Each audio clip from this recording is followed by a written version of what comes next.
everyone. Thank you so much for joining us and giving up your lunchtime to hear this webinar. We are here from the Centre for Care. My name is Faye Benskin. I am the Impact Specialist for the Centre for Care, which is a research centre hosted at the University of Sheffield, but a collection of other universities as well, which my colleague Matt is going to talk you through in just a moment. So we're here today thanks to Women's Budget Group. Thank you so much for supporting us to host this webinar. We really appreciate the platform that you've given us to share what we're going to talk about today. So as I said before, feel free to have your cameras off and be on mute. We're going to speak today about the Unpaid Care Dashboard, and I'm going to pass over to Matt Bennett, who's going to talk us through and do a demonstration of the dashboard as well. And if that's okay with everyone, we'll get started. Over to you, Matt. Thanks so much, Faye. Hi, everyone. My name is Matt Bennett. I'm a professor of social policy at the University of Birmingham.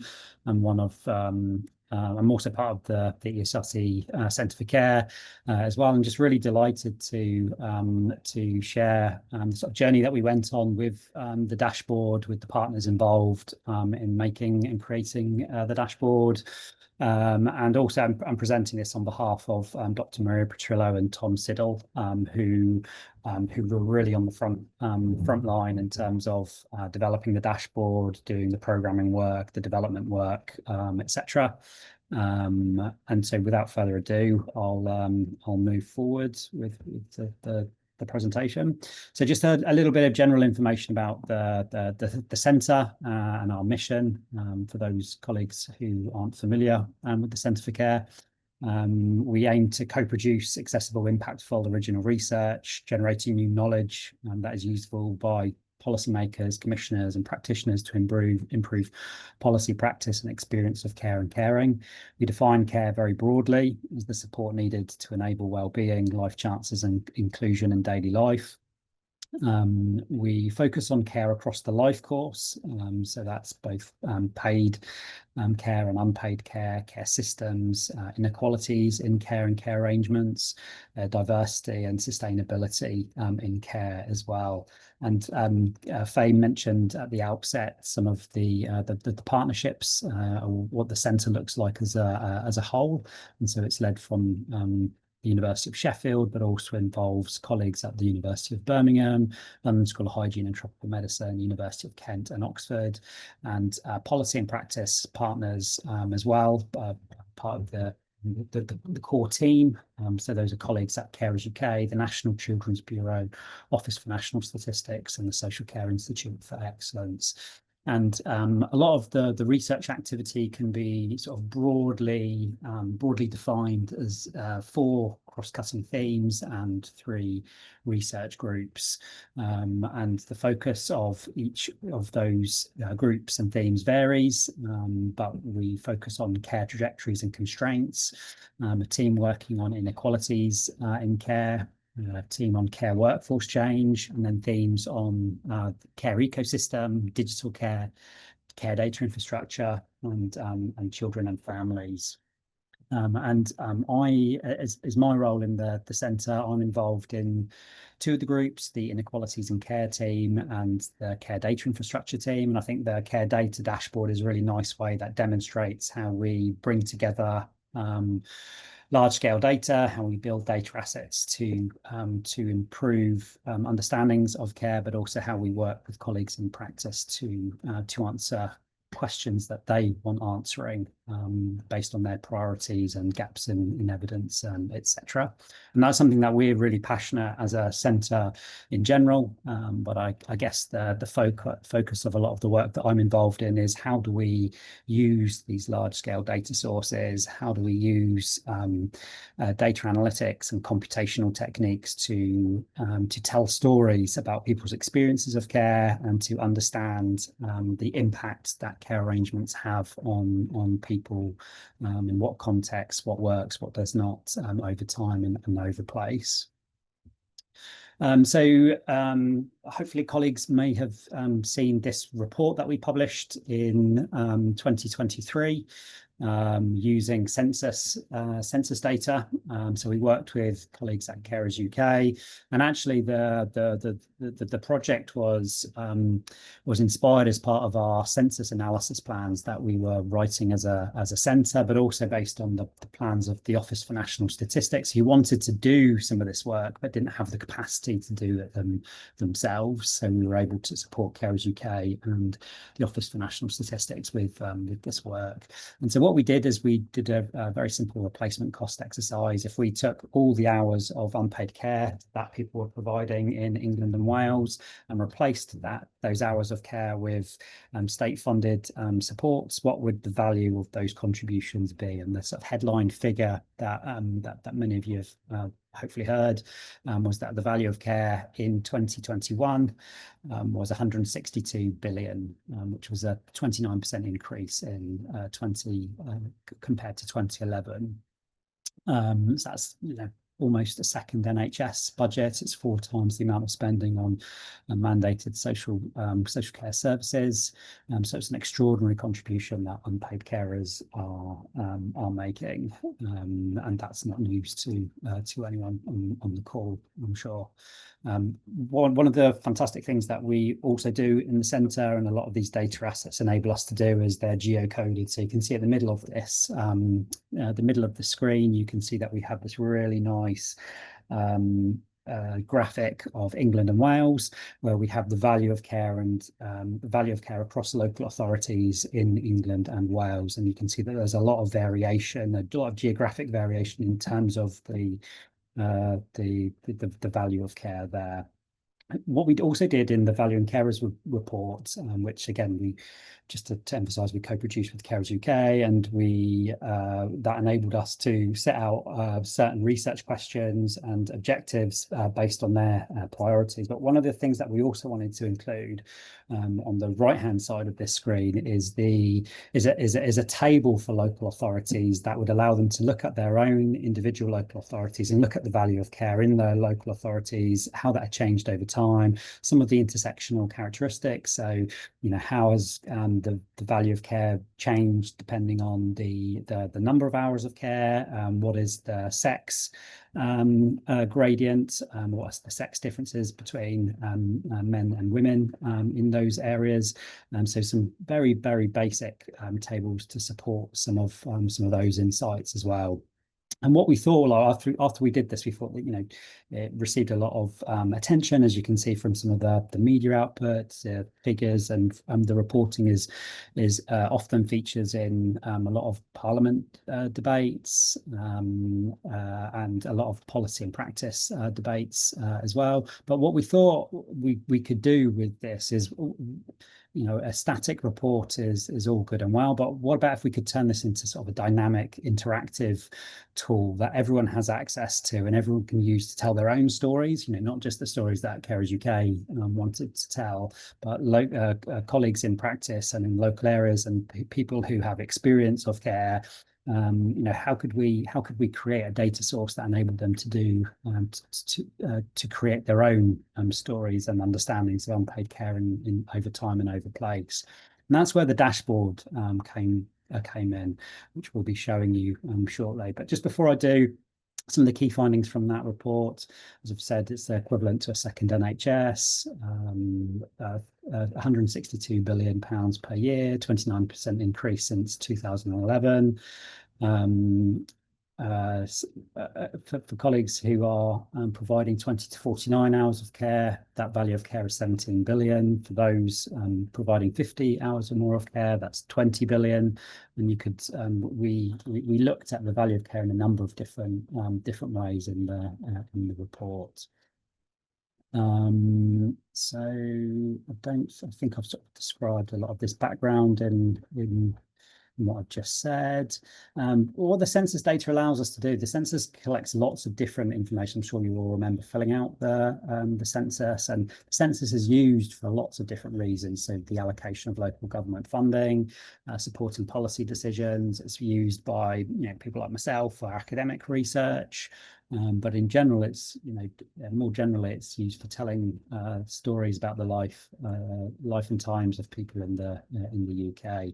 And the topic areas are, it's only a short questionnaire, as you all remember, but there's a lot of different topic areas that you can look at in terms of aging and demography and ethnic group, national identity, language and religion, health, disability, housing, migration, labour market, sexual orientation and gender identity. There's lots and lots of different things you can look at. So we thought, why don't we bring all of this information into a dashboard so people can look at all of those intersectional characteristics for unpaid carers in one place.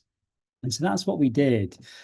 As you'll know, the Office for National Statistics and other statistical authorities in Northern Ireland and Scotland make these data publicly available, but they're all over the place on the website. They're all in different Excel spreadsheets, etc. And so what we decided to do was, wouldn't it be great if we could just bring this all together into one place so people didn't have to sort of click around and fumble around different parts of the website, or look at Excel numbers, which are sort of quite dry in table format. Could we make this visually, really quite beautiful? Could we make this really visually accessible? And could we, make data more accessible for people to use more broadly? And so what we did is we also had to request from the Office for National Statistics a number of different new data sources that would tell those stories. So the Office for National Statistics, again, when they make data available to anyone, they make it available to everyone, but you need to know what you're looking for and where to find it on their website. So again, here are some of the tables, that new data, to get an example of some of the new data tables that we looked at. So unpaid care and long-term health problems or disability, long-term care, unpaid care and ethnic group, unpaid care and general health, unpaid care and religion, marital status, etc., etc. We created a number of brand new bespoke tables across time and across place to understand unpaid care. Now, co-design and co-production is also one of our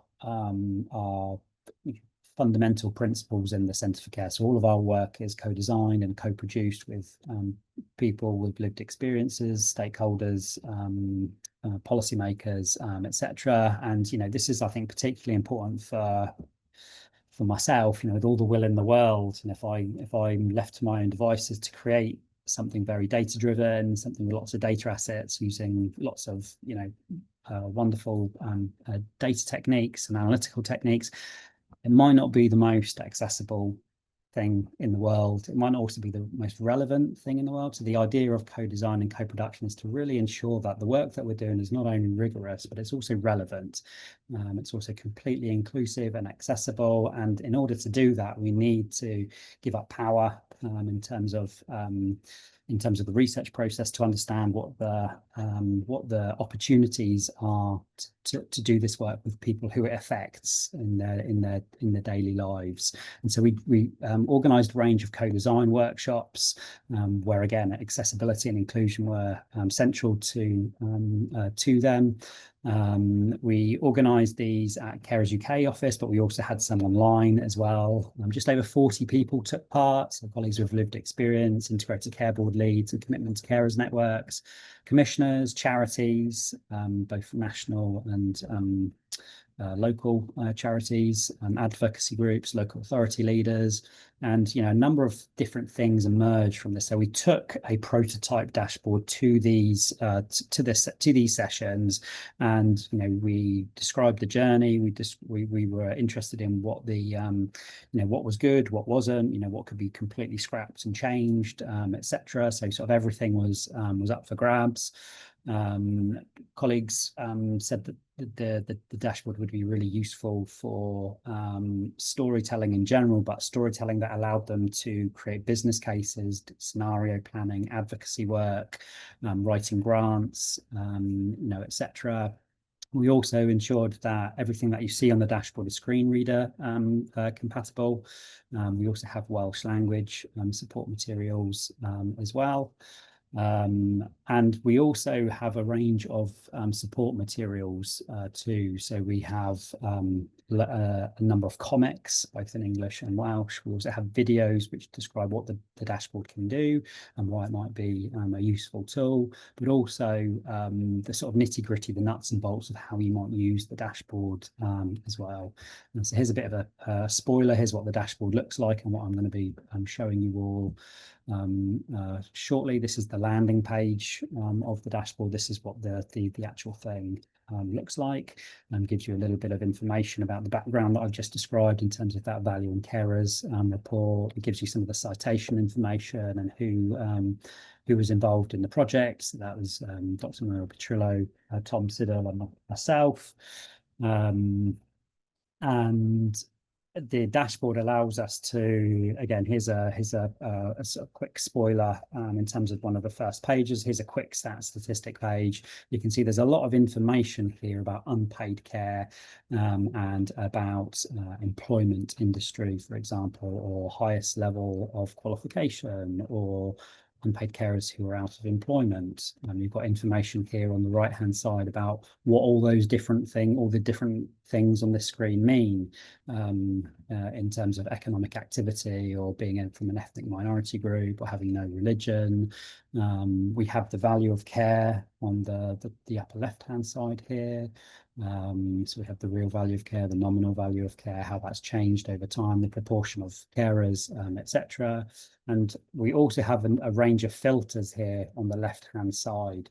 And you can play around with these filters, select different districts. At the moment, this is the data for all of England and Wales, but you can select specific districts. So, for example, I might select Birmingham, the Birmingham local authority, to look at statistics locally to the University of Birmingham. I could also select other local authorities, like if I wanted to compare to a local authority locally, I might compare that to, say, Bromsgrove in the West Midlands, to compare unpaid care characteristics between those different areas. You can select different hours of care, the year of the data, so whether that's the 2021 census or whether it's the 2011 census, you can define the sex of the biological sex of the respondents, so whether that's everyone, if it's just men, or if it's just women, and then different age groups as well. But I'll get into the nuts and bolts of that in a second.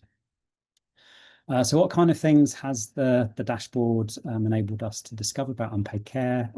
As we said, it's the first time that all of this information from census data has been put together in one place, in this interactive tool, this interactive dashboard that is completely open access and gives people complete power to use themselves. We found that unpaid carers are providing more hours of care than ever before. In 2021, nearly 8% of the population in England and Wales identified as an unpaid carer. The value of unpaid care increased by 29% from 2011 to 2021, reaching 162 billion pounds a year. But you can also start to look at other relationships using the dashboard. So the dashboard shows you that the more hours of care that people provide, the worse they report their general health to be. You can also see that higher intensities of care, so the more hours of care that colleagues are doing, is associated with lower employment rates.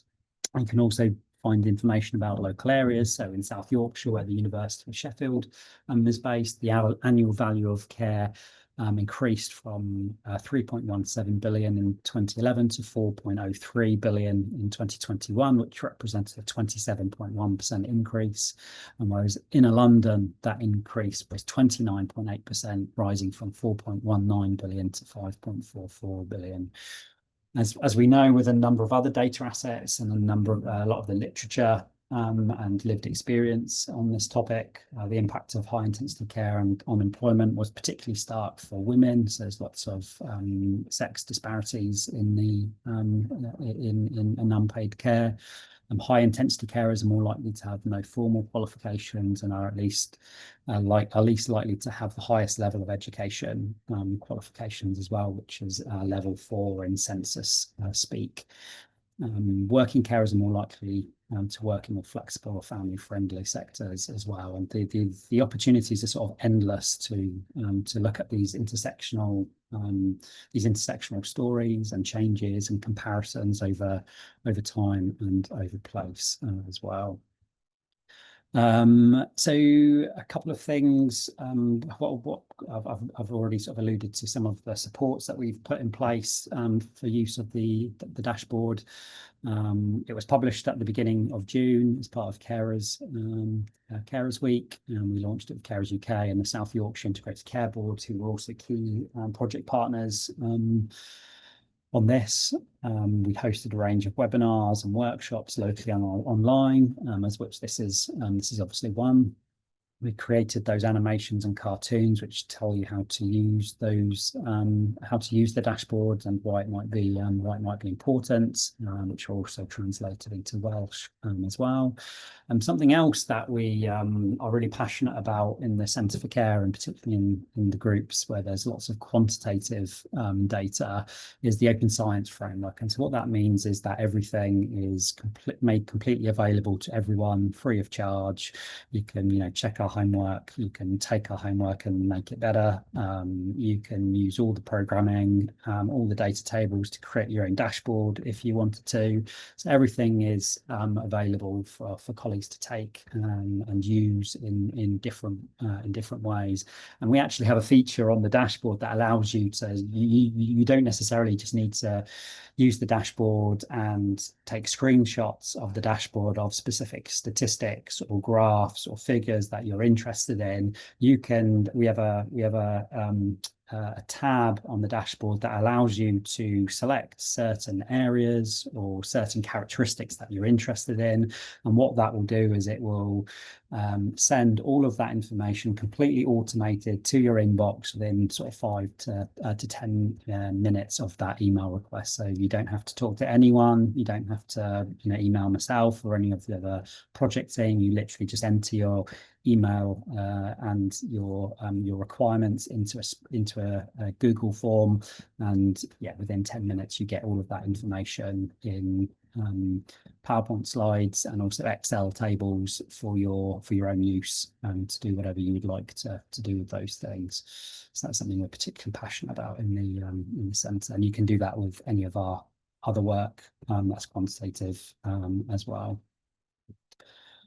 So you can access the dashboard in a number of different ways. You can use a search engine to find the Centre for Care homepage. On the Centre for Care homepage, there is a tab at the top hand screen, which takes you straight to the web page on the website. So it's all sort of hopefully fairly straightforward. At the end, when we do a bit of take questions and answers and have a bit of a discussion about the dashboard and future opportunities, we'd really love to hear your thoughts on what works, what doesn't, how it could be useful, how you might use it, how your colleagues might use it. And so here's a QR code that links you to a form which enables you to send us feedback, direct feedback that we'd find just really useful to sort of develop this project and seek extra funding to take it forward in new directions. So I am going to just go onto the website. Faye, has that worked? Yep, you're sorted. You're there. Okay, great. And so I'll just start off with this is what the Centre for Care website looks like in general. So if you type in ESRC Centre for Care, this is the website that you get to, which describes lots of the work that we do. It describes the project team. There's all sorts of information about what we're up to, how to get in touch, how to shape our research objectives, how to collaborate, etc. You can see at the top here, there's a tab for the Unpaid Care Dashboard, which is what we're going to be using. So here's some text which describes the Unpaid Care Dashboard, some of the pages that are embedded in the dashboard, and what you can expect from those different tabs. There's also a bit of information about the data request page, which I've just described, which gives you bespoke PowerPoint presentations and Excel spreadsheets. Here are the Here are the cartoons. Here are the animations that I was referring to, which describe what the dashboard is and how you might use it.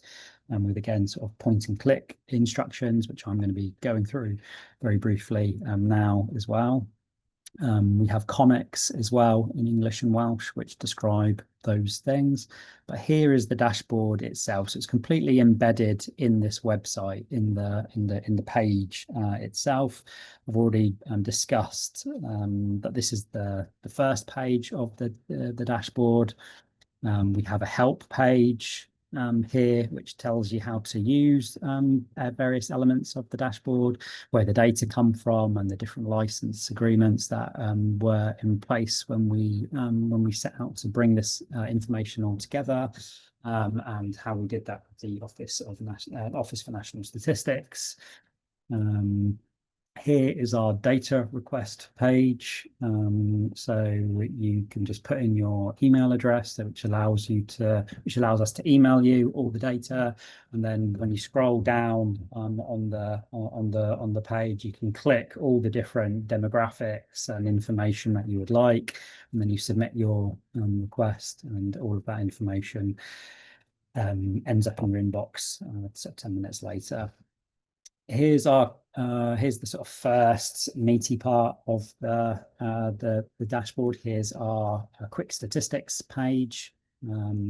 As I mentioned, we have a information box here on the right hand side, which describes what for example, the nominal value of care is, what the real value of care is. It basically describes all these different panes and what the different things mean. You know, what on earth is a level 1 qualification or a level 3 qualification? This information box here tells you all of those things. We also have these information buttons on the top right hand side of each pane, which tells you again how to interpret some of the data within them. So here, for example, in this top left hand box, we have they're just over under 5 million unpaid carers. We have 162 billion being the nominal value of unpaid care. It's a 29% increase, which are all things that everyone is familiar with from the reporting that I've just described. We can see that 2.2% of unpaid carers were in agriculture and utilities industries, 6.6% from construction industries, 17.6% in distribution and hospitality, etc., etc. You can see the qualifications of the unpaid carers. So 17% had no qualifications. Here, here's some more general demographics. 57% were married, 27.9% across England and Wales were registered disabled. Just over half were of a Christian faith, 31% no religion. There's lots of information here on this screen, but what we can also do is we can start to filter this information in different ways. So at the moment, the selected filters here in the information box tells you what the filters are, and at the moment we don't have any filters really. All the districts are selected across England and Wales, so this is information about all of England and Wales for the year 2021, so for the 2021 census data. For all unpaid carers in terms of the hours of care that they provide for both sexes and for all age groups. What we can start to do is we can start to filter by different areas. So, for example, if I take Birmingham, which is where I'm based at the University of Birmingham, you can see that all the statistics here change, and you can compare. You can look at unpaid care statistics and intersectional characteristics in Birmingham. You can select multiple. So I mentioned that Bromsgrove is another local authority in the West Midlands. So what I could do is I could keep selecting different areas that make up the West Midlands by selecting multiple selections in one go. So you can do that by holding down the control key and doing that. So you can select, say, 3 or 4 so areas that might combine into an integrated care board or into another geographic location. We can also switch between the 2021 census data and the 2011 census data. And again, you can see all the information here changes. We can look between females and males. We can select this. We can look at different age groups. So some colleagues might be interested in younger carers, so young carers under the age of 15, for example. So you can select those age groups. Some might be interested in middle age or middle age groups. So we could select multiple selections from age 35 to 64, for example. And that gives you all of those demographic characteristics for those specific groups, so those specific restrictions, selections. We have an unpaid care tab here, which gives us more information and different ways of presenting the information. Again, we always have a data description and an information panel on the top right-hand screen, so you can understand what ethnicity means, what the different ethnic groups are.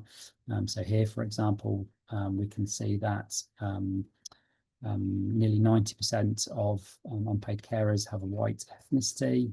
We can look at the hours of care provided per week here in this pane. So we can see that 64% of people are providing 1 to 19 hours, 13% are providing 20 to 49, 23% are providing over 50. We can look at the marital status of unpaid unpaid carers in terms of whether they're widowed, they're separated, divorced, never married, married. So you can see here that about 65% are married, 24% never married, etc. We can look at the disability status of the person. So it looks like 71% were not registered disabled and 29% were. We can look at the age groups of unpaid carers here in this pane. So we can see that about 25% are over 65. You can see that about 35% are aged between 50 and 64. 24.5%, nearly 25% are aged between 35 and 49. And again, we can select these characteristics for different local authorities across England and Wales. We can also look at the hours of unpaid care. So, you know, whether we might want to look at unpaid carers in general, or we might want to look at people who are providing 1 to 19 hours of care, or 20 to 49 hours of care, or people providing the most care at over 50 hours of care. And again, you can see how the statistics change depending on those selections. Again, we can look at different years, scroll between 2011 and 2021. We'll look at everything all together. We can scroll between the sex of the respondent and again the age group of the respondent as well. So lots of ways to slice and dice the data across time and place. Our demographic tab shows us information for unpaid carers and compared to people who don't care. So we have age profiles of both of those groups. We have the economic activity of unpaid carers and people who don't provide care, the ethnicity, the religion, and again, we can look at that for whether somebody is a carer or not. So whether they're an unpaid carer, they don't provide care. We can look for the district in which you might be interested in. You know, might be where you live or where a family or friend lives, or if you're a commissioner, it might be the area that you're commissioning for or the local authority that you work for. If you're an unpaid carer, it might be the area that you live in, and looking at change over time. Again, we can restrict by the year of the survey, whether it's the 2011 survey or the 2021 census survey. We can look at the sex of the of people, and again the age group of people. Health status tab includes information on health and disability. So again, we have a data description that describes everything on on the dashboard. Here we have poor health by age, sex, and hours of care.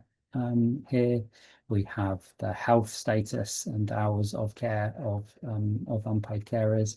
So for those who report no care, for example, here 80% of those people report being in good health, whereas if we look at people who provide over 50 hours of care, that drops to 53%. You can see a sort of clear gradient here that gets worse in terms of health.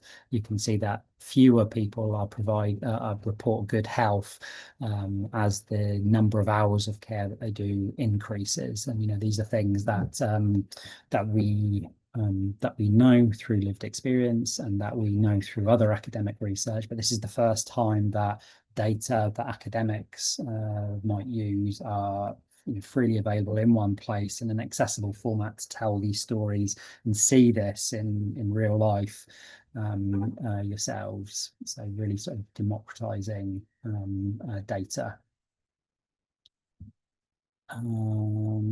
We have this as well. I'm mindful of time that we've got 20 minutes left. So we have education tabs, which I'm not going to go through in a lot of detail, but we have the different qualifications of unpaid carers and people who don't provide care. So you can compare across those groups.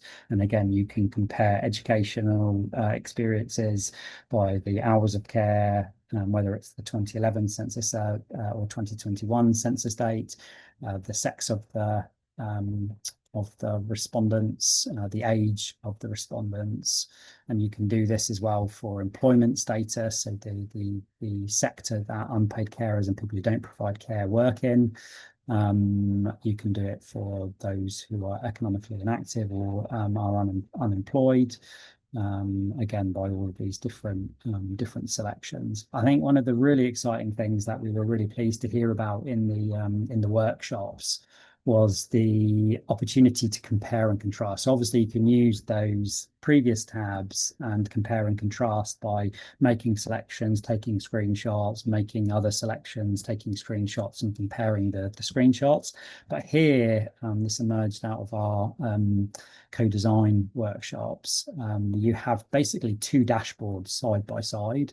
So you have a dashboard on the left and a dashboard on the right. And this allows you to make those comparisons in real time, side by side, where you can tinker between the two sides, between the two dashboards to tell those stories. So for example, on the left-hand side here, this is the information, the general information on unpaid care for 2021 for England and Wales, but I might want to compare that directly with 2011 on the right-hand side, so I can compare and contrast the number of married unpaid carers, the carers who are female, who have a degree, etc. And I can do that as well for, maybe I'm interested in what that means for people who provide over 50 hours of care on the right-hand side, compared to people who provide 1 to 19 hours of care on the left-hand side, so I can compare and contrast those statistics. Again, I might be interested in doing that just for Birmingham. I might be interested in knowing what 2011 looked like compared to more present day in 2021. Or I might be interested in a grouping of local authorities that comprise, say, the Integrated Care Board locally, so I can make those selections through this feature of the dashboard, just like I could with the other pages of the dashboard as well. We can define different biological sex and age groups and a whole range of things. We can also look at each of those pages separately at the bottom here. So here's our general quick statistics on unpaid care in both pages, but we might want to select the demographic information here, or we might be interested in health and disability here, or we might be interested in education. So you can use this compare feature across the dashboard, which is, I think, a really nice feature that emerged from the dashboard. So that's it. That gives you a bit of an overview of the journey that we've all been on, how the dashboard was developed, and the stories that we might be able to tell with it, but also a little bit of a practical, little bit of practical experience using the dashboard as well, how you might do that yourselves. So I'm going to stop.